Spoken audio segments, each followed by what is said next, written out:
আসসালামু আলাইকুম। স্বাগত রুকসানার রান্নার গল্পে।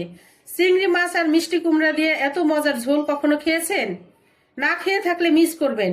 কতটা মজার এই রেসিপি, একদম গরম ভাতের সাথে জমে ক্ষীর হয়ে যাবে। তো চলুন শুরু করা যাক। দেখুন, একটা কড়াই নিয়েছি, দিয়ে দিলাম সয়াবিন তেল পরিমাণ মতো। তেলটা গরম হয়ে গেছে, এখন দিয়ে দেবো আমি একটু রসুন কুচি। রসুন কুচিটাকে একটু ভেজে নিব। এখন দিয়ে দিচ্ছি দুটো তেজপাতা আর একটু জিরে দিয়ে দিব। এই ফোড়নটাকে ভেজে আমি পেঁয়াজ দিব। এখনো যারা আমার চ্যানেলে নতুন আছেন সবাই সাবস্ক্রাইব করে বেল আইকনটি বাজিয়ে রাখবেন, তাহলে ভিডিও দেওয়া মাত্রই পেয়ে যাবেন।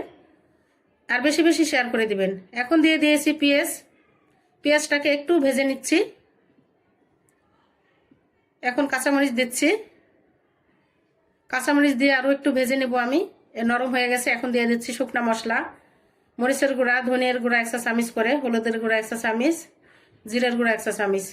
এখন এই মশলাটাকে একটু নেড়ে চেড়ে কষিয়ে নিব। এই পর্যায়ে জালটাকে মিডিয়াম রাখতে হবে, বেশি জোরে দিতে হবে না জাল, মানে তা না হলে পুড়ে যেতে পারে। এখন আমি আরও একটু পানি দিয়ে আবার মশলাটাকে একটু কষিয়ে নেব। এভাবে কষিয়ে নিলে ভালো হয়। আর এর মধ্যে কিন্তু আমি কোনো আদা রসুন ব্যবহার করিনি। এখন দিয়ে দিচ্ছি সবজি, মিষ্টি কুমড়া। মিষ্টি কুমড়া দিয়ে আমি কষিয়ে নিব। গ্রামের এলাকায় কিন্তু এখনও কোনো মাছের মধ্যে আদা রসুন ব্যবহার করে না মানুষ। আমরা শহর অঞ্চলে অনেক সময় পালা মাছ খাই বিদায় আদা রসুন দিয়ে রান্না করি, একটা বাজে স্মেল থাকে পালা মাছের। এখন দিয়ে দিলাম স্বাদ মতো লবণ। লবণ দিয়ে আমি কষিয়ে নিচ্ছি।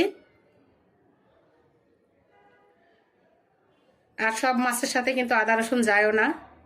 এখন দিয়ে দিচ্ছি আমি ঝোল পরিমাণ মতো। এই যে আমি রান্না করে নিচ্ছি। এ পর্যায়ে প্রায় সিদ্ধ হয়ে গেছে, দেখুন আমার সবজিটা। এখন আমি দিয়ে দিব এর মধ্যে 1 চা চামচ চিনি। এই মিষ্টি কুমড়োর মধ্যে চিনি দিলে কিন্তু খেতে অসাধারণ হয়। এখন দিয়ে দিচ্ছি আমি চিংড়ি মাছ। চিংড়ি মাছের এই সেই করে রেখেছি আমি। এটা কিন্তু আলাদা একটা রেসিপি, আমার ডেসক্রিপশন বক্সে দেওয়া আছে, আপনারা দেখে নেবেন কিভাবে চিংড়ি মাছের সেই দেয়। এটা কিন্তু যে কোনো তরকারির সাথে রান্না করা যায়, আবার শুধু গরম ভাতের সাথে খাওয়াও যায়। এতটা মজার, তেল ছাড়া এই রেসিপিটা। তো চিংড়ি মাছ দিয়ে এখন আমি দিয়ে দিলাম ধনিয়া পাতা কুচি উপর দিয়ে ছিটিয়ে। হয়ে গেছে প্রায় আমার চিংড়ি মাছের ঝোল মিষ্টি কুমড়া দিয়ে।